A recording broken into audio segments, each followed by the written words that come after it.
Da settembre si constaterà il tipo di ripresa, il tipo di perdite, quante perdite ci saranno state e quali saranno le perdite future, perché la gente ovviamente sarà fortemente in crisi sia economica che psicologica e non so quanto affronterà i locali e quanti soldi avrà nelle tasche.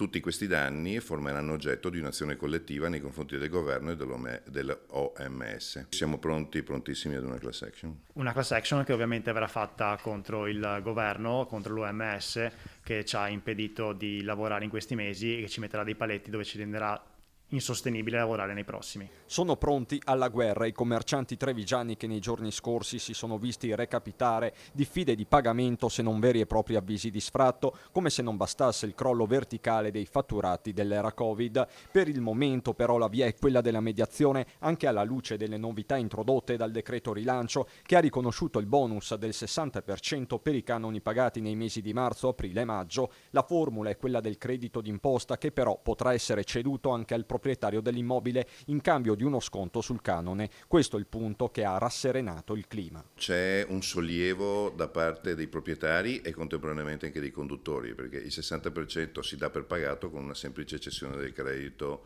d'imposta. Per il 40% chiederemo assolutamente in maniera compatta che per i 3 mesi di chiusura se ne faccia carico esclusivamente il governo.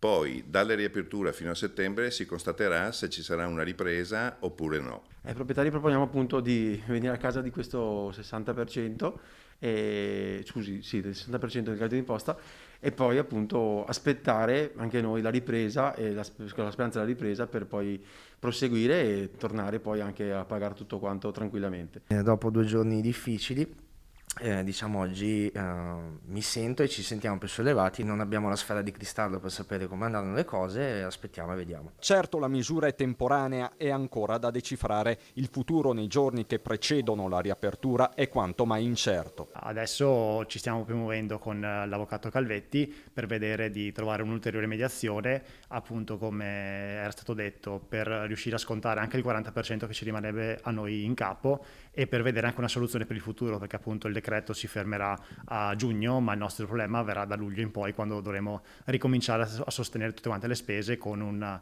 percentuale di lavoro ridotta fino al 30%.